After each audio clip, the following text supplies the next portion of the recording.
Bonjour, aujourd'hui c'est la fête de Saint Jérôme Emiliani et aussi de Santa Josefina Bakhita, Vierge.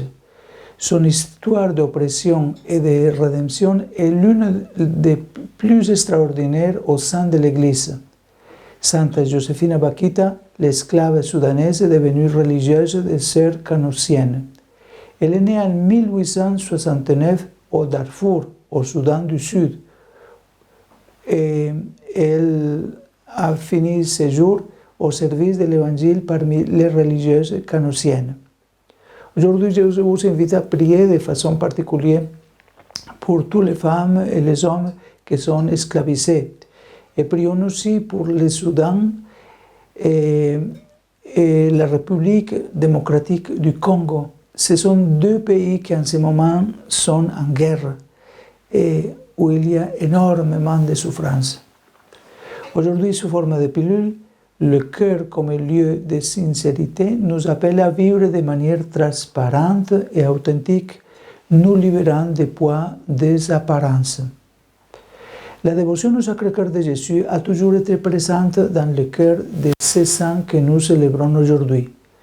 Le numéro 5 de l'encyclique Dilexis Nos, où il nous a aimés, du Saint-Père François dit « En même temps, le cœur est le lieu de la sincérité, où l'on ne peut ni tromper ni dissimuler. Il renvoie généralement aux véritables intentions d'une personne, ce qu'elle pense, croit et veut vraiment. Le secret qu'elle ne dit à personne est, en fin de compte, sa vérité nue. Il s'agit de ce qui est authentique, réel, vraiment à soi, ce qui n'est ni apparence ni mensonge. C'est pourquoi Dalila déclarait à Samson qu'il ne lui révélait pas le secret de sa force. Comment peux-tu dire que tu m'aimes alors que ton cœur n'est pas avec moi? Ce n'est que lorsqu'il lui confie son secret, si caché, qu'elle comprit qu'il lui avait ouvert tout son cœur. Ce texte, on le trouve dans le chapitre 16 du livre des Juges. Alors,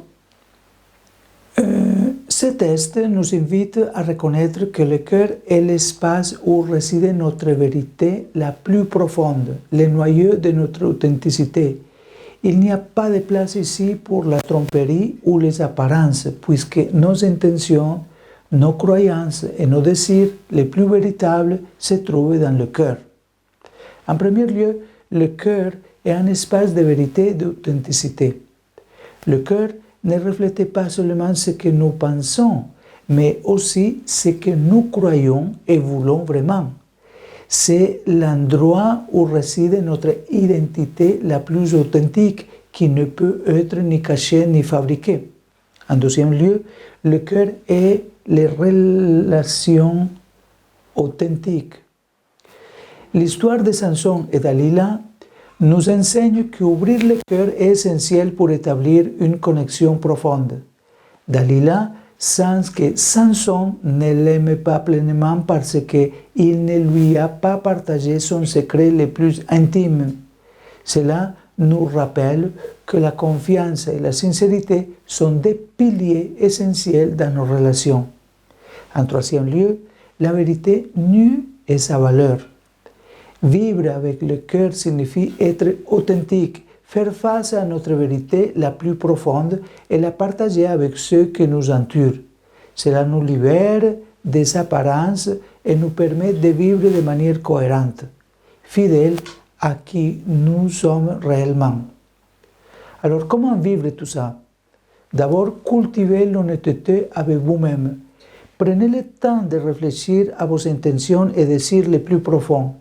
Reconnaissez ce qui est authentique en vous et que vous avez peut-être essayé de cacher. En deuxième lieu, vivez des relations basées sur la sincérité. Ouvrez votre cœur aux personnes en qui vous avez confiance. Partagez vos pensées et vos sentiments de manière authentique. Une relation solide se construit sur la base d'une confiance mutuelle. Quatrième lieu, soyez authentique dans vos actions. Agissez en cohérence avec ce que vous croyez désirer vraiment. Évitez de vous laisser emporter par les apparences ou par ce que les autres attendent de vous. En cinquième lieu, valorisez l'ouverture des autres. Lorsque quelqu'un partage quelque chose de profond avec vous, respectez-le et valorisez-le comme un geste de confiance et d'amour. Et soyez fidèles. Le cœur, comme lieu de sincérité, nous appelle à vivre de manière transparente et authentique, nous libérant du poids des apparences. Quelles mesures pouvez-vous prendre aujourd'hui pour ouvrir davantage votre cœur et vivre selon votre vérité? Que l'Esprit Saint vous illumine pour prendre les mesures nécessaires. Au nom du Père et du Fils et du Saint-Esprit. Amen. Bonne journée. Et je vous demande aussi une bénédiction pour moi, parce qu'aujourd'hui c'est le jour de mon anniversaire. Merci.